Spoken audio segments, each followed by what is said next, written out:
বন্ধুরা আজকে চলে আসছি সেই ঐতিহাসিক মুজিবনগর। এটা হলো মেহেরপুর আপনার। আমরা এখানে আসছিলাম কাকার বাড়ি ঘুরতে, কাকার বাড়ি রাজহাট খেয়ে দিয়ে এখন ঐতিহাসিক সেই মুজিবনগরে চলে আসছি। এটা কিন্তু বাংলাদেশের প্রথম স্মৃতিসৌধ। তো এখানে আপনি যা দেখবেন অনেক উঁচু উঁচু টাওয়ার দেওয়া আছে, যেখানে আসলে গেলে আপনার অনেক ভালো লাগবে, মন ভরে যাবে। সময় পেলে অবশ্যই চলে আসবেন।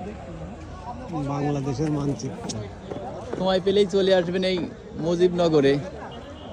এখানে দেখেন অনেক স্বাধীনতার স্মৃতিগুলো রয়ে গেছে। আরও এই যেসব ব্রিজ ভেঙে ভেঙে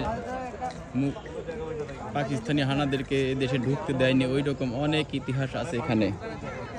চারপাশে শুধু কয়েকটি বড় বড় টাওয়ার করা আছে দেখেন। মানে এখানে সময় কাটানোটা আসলে অনেক, কি বলবো, এখানে সময় কাটালে আপনার মন ভরে যাবে, ভালো লাগবে। সবাই আসবেন এই মুজিবনগরে।